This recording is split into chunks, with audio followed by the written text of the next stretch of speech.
दोस्तों, यूं तो मैंने हजारों साक्षात्कार लिए हैं, लेकिन आज हम आपकी मुलाकात एक जबरन रिटायर्ड कर दिए गए आईपीएस अधिकारी अमिताभ ठाकुर से कराने जा रहे हैं, जो आजकल पूरी तरह से राजनीतिक परिप्रेक्ष्य को बदलने के लिए लगे हुए हैं और पॉलिटिकल सिस्टम में जो खराबियां हैं उसको दूर करने के वास्ते ही उन्होंने एक राजनीतिक दल भी बनाया है। तो आइए मिलते हैं अमिताभ ठाकुर साहब से। नमस्कार सर।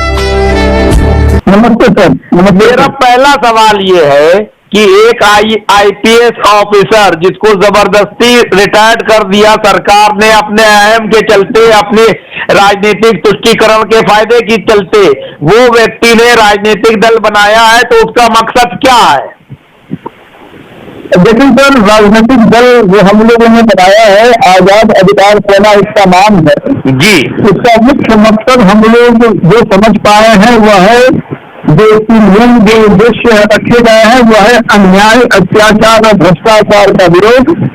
और दूसरा इसका जो हमने वही रखा है, जिसकी तो हमारी पार्टी का पूरा फोकस है, वह है कि हम आम नागरिक को उनके अधिकारों के प्रति सचेत और जागरूक करने के लिए कार्य करें। एक बृहद पटल से अगर हम इसको देखें तो हमारी पार्टी का उद्देश्य, हम यह मानते हैं कि हमारी पार्टी एक राजनीतिक पार्टी होने के साथ साथ एक सामाजिक और राजनीतिक मूवमेंट भी है, क्योंकि हमारा यह मानना है कि देश को एक सामाजिक और राजनीतिक बदलाव, व्यवस्था परिवर्तन की भी आवश्यकता है।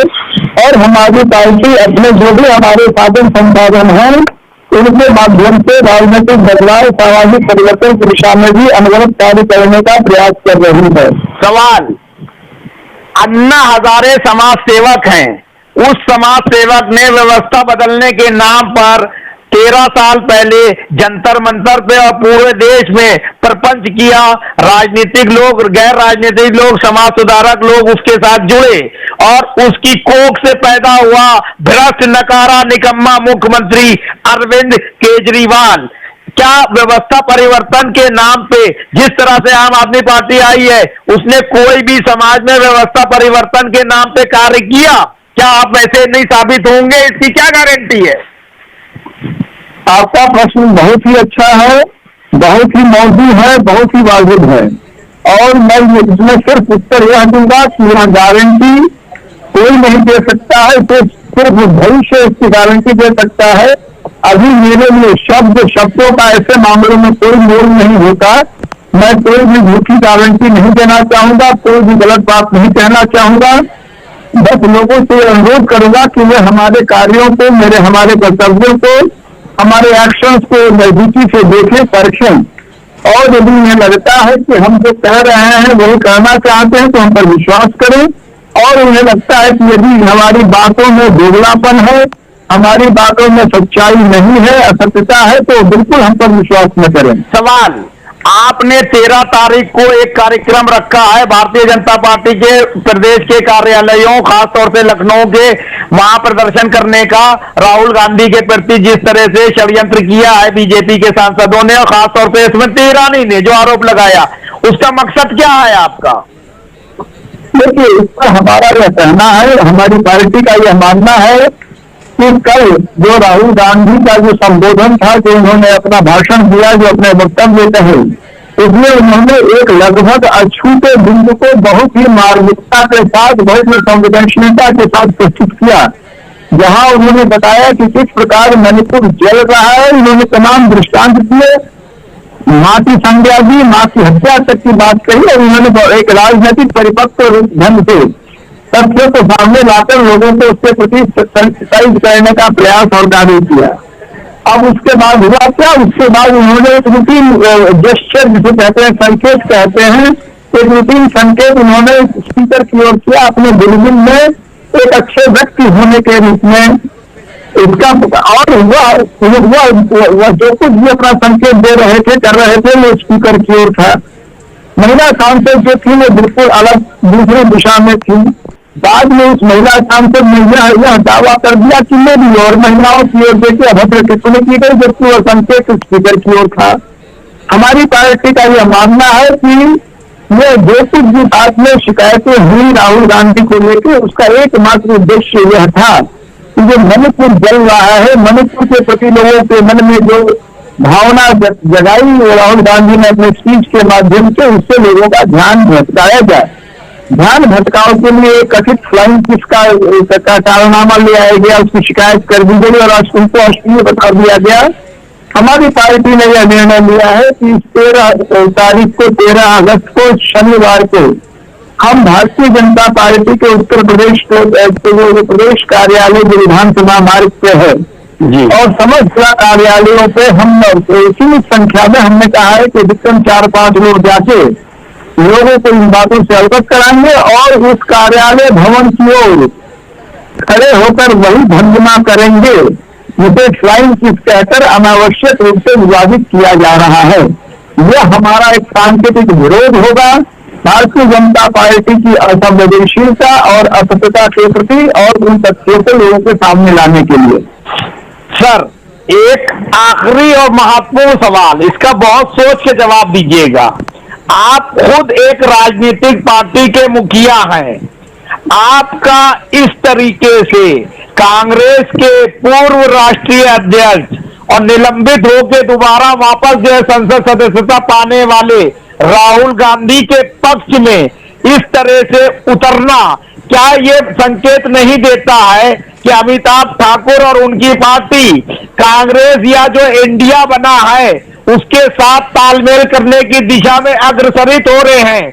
अगर भविष्य में भारतीय जनता पार्टी की एनडीए समाज सुधार और व्यवस्था परिवर्तन की दिशा में आगे बढ़ती है तो क्या अमिताभ ठाकुर भारतीय जनता पार्टी और एनडीए के सकारात्मक रुख के लिए उनके साथ भी उसी तरह से खड़े होंगे जैसे राहुल गांधी के इस मामले में खड़े हो रहे हैं? इसका जवाब बहुत सोच के दीजिए, बहुत महत्वपूर्ण है आपके लिए। देखिए सर, मैं इसमें मात्र ये कहूंगा कि हमारी पार्टी का यह मानना है कि देश और व्यवस्था, समाज वो सर्वोपरि है। हम तो बिल्कुल नए राजनीतिक पार्टी है, लेकिन जो बहुत पुराने भी हैं, जिनको कई बार खेले खिलाए कहते हैं, जो भी कहते हैं, उनके लिए वो अपने देश और समाज के सामने कुछ नहीं है। तो सर्वोपरि राष्ट्रहित है, ये सब कहते हैं, मैं भी कहता हूँ।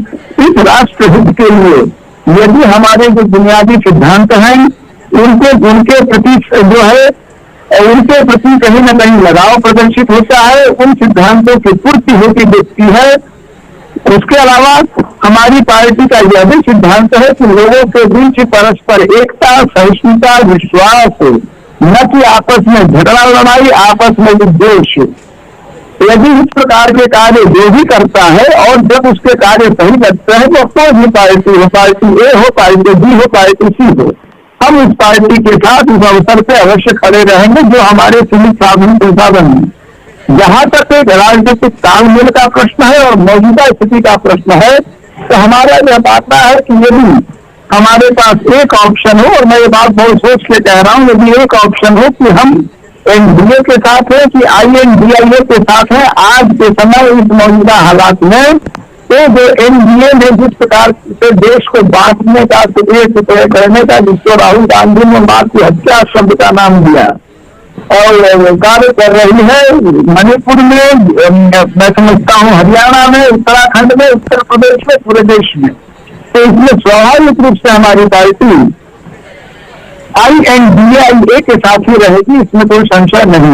आखिरी एक सवाल और सर, ब्रजभूषण शरण सिंह को लेकर आपने शुरुआती दौर में ही संघर्ष शुरू किया था और लखनऊ के अग्रणी थाने में भी उनके लिए FIR के लिए प्रयास किया था। अंततोगत्वा सुप्रीम कोर्ट के दखल से दिल्ली पुलिस ने जो उनके खिलाफ FIR की, ब्रजभूषण अभी भी आजाद घूम रहा है, इस पर क्या कहेंगे? वह पुनः एक ऐसे प्रतीक है कि मौजूदा सरकार की कथनी और करनी का कितना बड़ा अंतर है, कितना बड़ा अंतर है। कथनी कुछ है, करनी कुछ है। नारी एकता, नारी अस्मिता, नारी की महत्ता, फ्लाइंग किस इतना बड़ा मुद्दा है, इतना बड़ा मुद्दा है। और जो यौन शोषण के गंभीर आरोप हैं वो एक नहीं चाहिए महिलाओं द्वारा, लड़कियों द्वारा, बच्चियों द्वारा, महिलाओं नहीं बोलो, बच्चियों द्वारा उन आरोपों में FIR सुप्रीम कोर्ट दर्ज कराती है, गिरफ्तारी नहीं होती है, चार्जशीट ऐसे चला जाता है। यह दोहरापन जो है, यह जो कथनी करने का है, ये सब ये सारे तत्व हैं जो एनडीए की हकीकत के सामने लाता है। मैं लोगों से बस गुजारिश करूंगा कि इन बातों को समझें और किसी भी फर्जी ढंग से क्रिएट किए गए फर्जी भावनाओं में आकर पुनः वह त्रुटि न करे, वह गलती न करे जिसका देश खामियाजा भुगत रहा है। सर एक सवाल, राहुल गांधी की पार्टी ने ब्रजभूषण शरण सिंह की अरेस्टिंग के लिए जंतर मंतर पे प्रदर्शन कर रहे पहलवानों का साथ दिया, आपने भी उनके मंच पे जाके आश्वासन दिया, 50 पार्टियों के लोग वहां गए कि इनके अत्याचार हो रहा है, एफआईआर पे कार्रवाई होना चाहिए, ब्रजभूषण अरेस्ट होना चाहिए, लेकिन उन सब पहलवानों को पुलिस ने जबरन खदेड़ दिया और आज ये आप सहित सभी राजनीतिक दल नाकाम साबित हुए और ब्रजभूषण शरण सिंह आज भी घूम रहा है और पहलवान धरने से हटा दिए गए। इस पर क्या कहेंगे? अब दूसरा सवाल नहीं पूछूंगा। देखिए, मैं सीधी सी बात कहूंगा, ये सब ये हकीकतें हैं जिनसे हम और आप रूबरू हो रहे हैं। जिसके पास ताकत रहेगी वह ताकत का जिस समय किसी की शक्ति होगी, शक्तियां जिनके पास थी, उन्होंने पूर्व में भी यह नहीं कह रहा हूँ कि भाजपा ही उपयोग कर रही है कांग्रेस के इमरजेंसी काल को। मैं राहुल गांधी की बात कर रहा हूँ, लेकिन इमरजेंसी काल में कांग्रेस ने क्या क्या किया जिससे भी हम अवगत है। हमारी पार्टी का मानना है कि जो भी जब भी गलत करता है उसका विरोध होना चाहिए। किसी हद तक सफल पूर्ण होता है कि सफलता अपने हाथ में नहीं है, लेकिन गलत का विरोध अपने हाथ में, वो हमें करना पड़ेगा और हम करें। धन्यवाद अमिताभ जी, धन्यवाद, बहुत बहुत धन्यवाद।